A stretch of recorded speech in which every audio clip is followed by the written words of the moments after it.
Okay, we've wow, we've done a lot. We've done tables, we've done basics, we've done, what is it we've done then though? Oh, pictures, huh? Yes. Okay, let's do this. Back to this thing. I'm sure you remember we did this, huh? We have this. This is what we had. That was not the one, was it? Okay, let me just go ahead and cancel this. Okay, I have this code. Okay, I'm gonna go ahead and open it. So I'm gonna go to, that's the one there.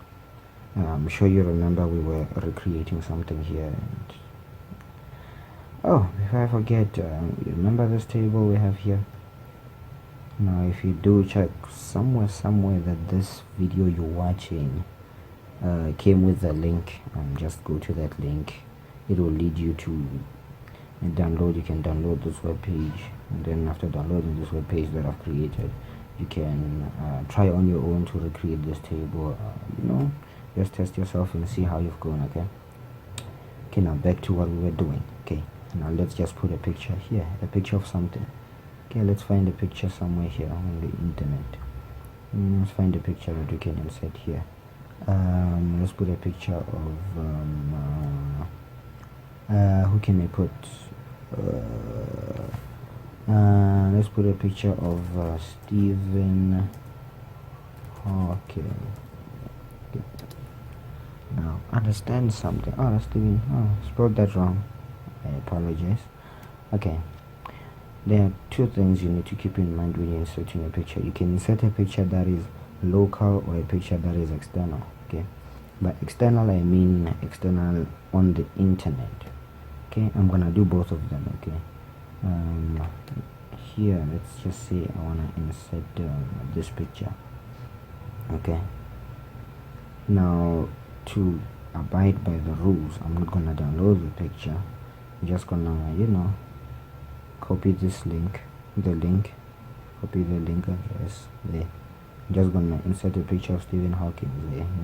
He's one of my role models actually. Okay, so I'm just gonna insert a picture here under multiple formatting. Okay, if you go back to this web page of ours that we're working in, this one, under multiple formatting, we're just gonna insert a picture right there. Okay, now back to the code. To insert a picture, we're going to use this. I'm gonna say img src. You're gonna say which just means image source. I want to insert an image coming from here.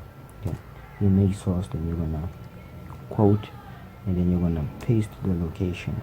Okay, then you're just gonna paste the link to where the picture is, and you're just gonna put it right there. Okay, then I'm just gonna save this. Now anyone with internet access that has this web page will be able to see that picture. Okay, then we have a little problem there. Okay, now let's see if we can load this in a new tab, and that actually works out. Okay, then I guess I've put the wrong link. Let's do this. Okay, now that's the link to the original picture. Okay, I guess I placed the wrong link. Okay, now let me remove this. Okay, let me insert this one. I believe that's now the link. Okay, now let's go back and refresh it, and boom, now we've got a picture of Stephen Hawking. See, had a really good smile there. Right, so we've put a picture. There are a number of things you can do with this. You can put alternative text and etc and etc and etc. An alternative text is see, when you hover the mouse over a picture, there's a certain text that shows up on the mouse. Okay, there's a text that shows up on the mouse. Okay, now we're gonna insert an alternative text here. Just gonna say out equals to, then we're just gonna say Stephen Hawking. I'm still not sure about the spelling of Stephen Hawking, honestly, but let's see. So an alternative text that says Stephen Hawking. Now if the picture of Stephen Hawking does not show, meaning something like the link is broken or something, our alternative text is going to appear. Now let's just say it's now .pg. Honestly, I'm sure this picture, there is no file like this on the internet.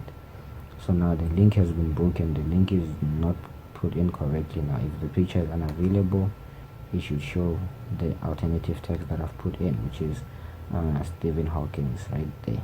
Okay, now if I've fixed it to JPG there, then I'm gonna go back, go ahead and refresh it, then all is well. If the picture is not there, then it will show an alternative text. It is that easy. See, that's an alternative text. What else do you need to know? Okay, what I can advise you to do is one of the files that I'm going to attach with this video, I'm sure it's in the description or somewhere, there's going to be an HTML tag sheet that came from W3 Schools. You're gonna play around with this tag sheet.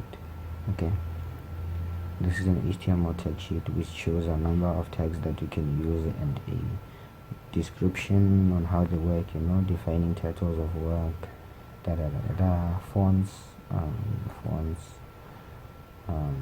italics, that's an italic one, you know, part of the text, to alternate voice or mode.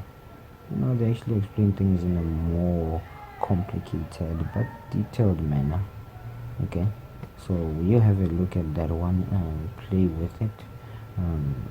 There are a number of other tag sheets out there.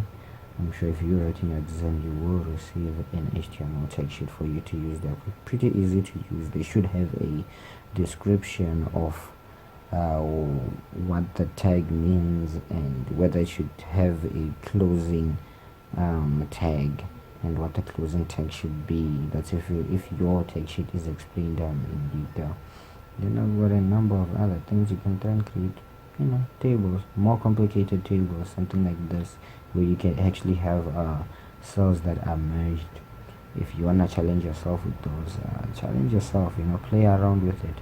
Then in the next and last video, I'm gonna show you a way forward. I'm gonna show you a cool platform called W3 Schools, where you could go and practice and learn further on HTML and prepare for your exams. Okay, see ya.